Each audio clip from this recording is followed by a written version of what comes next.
আমার গায়ে যেই সাদা শার্টটা দেখতে পাচ্ছেন, এই সাদা শার্টে আমাকে কেমন লাগছে আর ফিটিংটাই বা কীরকম? ভাবতেছেন কোনো সাদা শার্টে বিজ্ঞাপন করতে আসছি?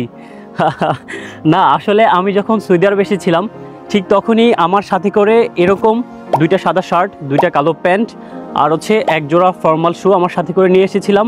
আর আমি কেন আমার সাথে করে এই জিনিসগুলো নিয়ে এসেছিলাম আজকের ভিডিওতে সেই বিষয়টাই আলোচনা করব। সো যারা ইতিমধ্যে আমার ভিডিওটা দেখছেন পারলে ভিডিওটা শেয়ার করে দিবেন যাতে করে কোনো ভাইয়ের একটু হলেও উপকারে আসে। আসসালামু আলাইকুম, আমি আমিরুল মাহমুদ সৌদি আরবের মক্কা শহর থেকে আরও একটি ভিডিওতে স্বাগতম। আর আজকের ভিডিওতে আমরা যারা বর্তমানে বাংলাদেশে আছি এবং বিদেশে আসার জন্য প্ল্যান করছি, তারা বাংলাদেশে থাকা অবস্থায় কোন ধরনের পূর্ব প্রস্তুতি নিয়ে আসবেন বা আপনার সাথে করে কি কি জিনিসগুলো নিয়ে আসবেন সেই বিষয়টাই আজকের ভিডিওতে আলোচনা করব। পুরো ভিডিওটা না টেনে দেখার অনুরোধ রইল। সো চলুন ভিডিওর মূল টপিকে চলে যাই। আমি আমার সম্পূর্ণ ব্যক্তিগত এক্সপিরিয়েন্স থেকে আজকের এই পয়েন্টগুলো আপনাদের সামনে তুলে ধরবো।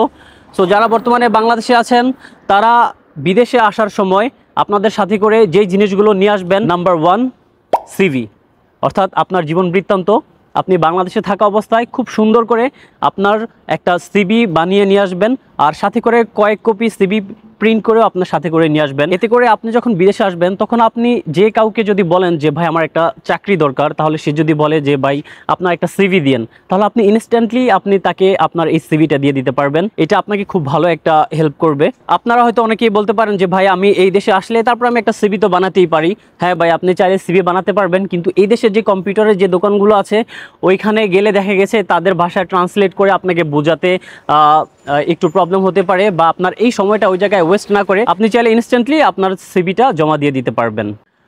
Number 2 picture. আপনার সাথে করে অবশ্যই পাসপোর্ট সাইজের 5 কপি বা 10 কপি এরকম কিছু পিকচার সাথে করে নিয়ে আসবেন, যাতে করে আপনি যখন সিভিটা কোথাও ড্রপ করবেন এই সিভিটার সাথে আপনার পিকচারটাও যাতে অ্যাটাচ করে দিতে পারেন।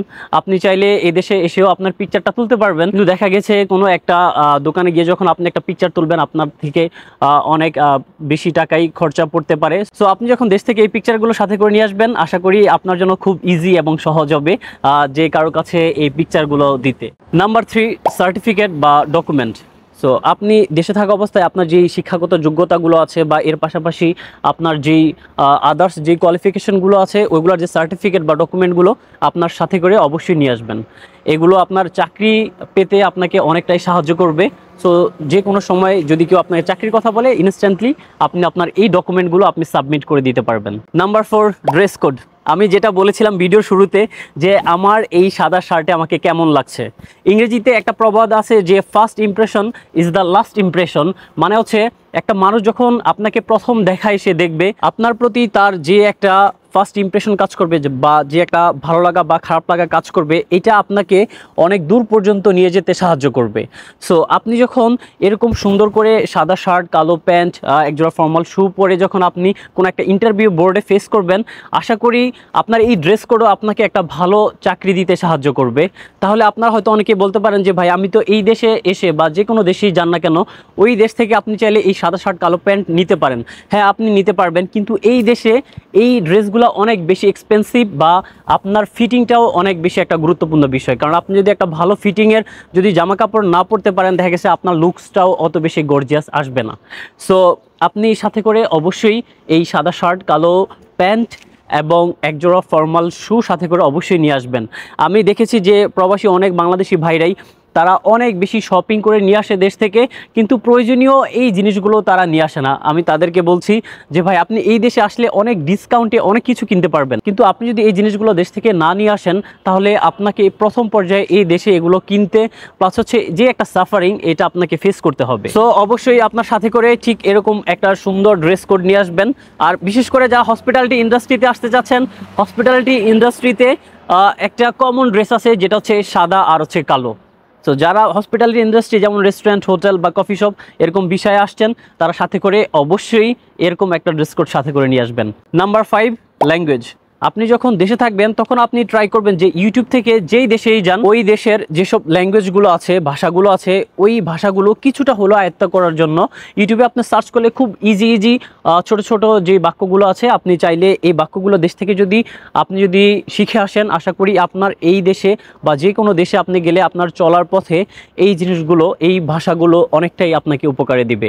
নাম্বার 6, স্কিল মানে হচ্ছে আপনার দক্ষতা। আমরা অনেকেই বিদেশে চলে আসি একটা পাসপোর্ট আর একটা ভিসা নিয়ে, কিন্তু আমরা যখন বিদেশে আসি আমরা একটা ভালো জব ডিজার্ভ করি, যে আমার একটা ভালো জব দরকার। কিন্তু ভাই, আপনার যদি একটা ভালো স্কিল না থাকে, একটা ভালো দক্ষতা না থাকে, তাহলে আপনাকে কেউ একটা ভালো জব অফার করবে না।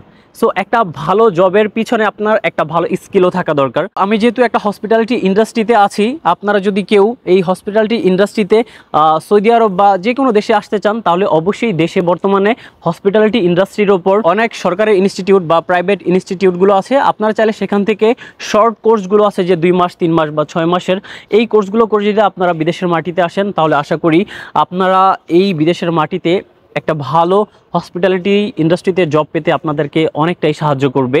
যদিও আপনারা পুরোপুরি নলেজটা নিয়ে আসতে পারবেন না, কিন্তু এই বেসিক নলেজগুলো আপনাকে অনেক বেশি উপকারে দিবে। আর আপনারা যদি জানতে চান যে আমি হোটেল ম্যানেজমেন্টের উপরে কোন ইনস্টিটিউট থেকে ডিপ্লোমা কমপ্লিট করেছিলাম, তাহলে অবশ্যই আমার ভিডিওর কমেন্ট বক্সে জানিয়ে দিবেন। আমি আপনাদেরকে ইনশাল্লাহ আমার এই ইনস্টিটিউট সম্পর্কে ধারণা দেওয়ার ট্রাই করব। এই পুরো পয়েন্টগুলোই আমার ব্যক্তিগত অভিজ্ঞতা থেকে আমি আপনাদের মাঝে শেয়ার করলাম। আশা করি আপনাদের কিছুটা হলেও উপকারে আসবে। যারা আমার ভিডিওটা দেখছেন, পারলে আমার ভিডিওটা শেয়ার করে দিবেন, যাতে করে আপনার ফ্রেন্ড লিস্টের কেউ যদি বিদেশে আসতে চায়, তার এই পূর্ব প্রস্তুতিগুলো যদি সে নিয়ে আসে, তার কিছুটা হলেও উপকারে আসবে। ভিডিওটি কেমন লাগলো অবশ্যই জানাবেন। ইনশাল্লাহ পরবর্তী কোনো ভিডিওতে আবারও আপনাদের সামনে দেখা হবে।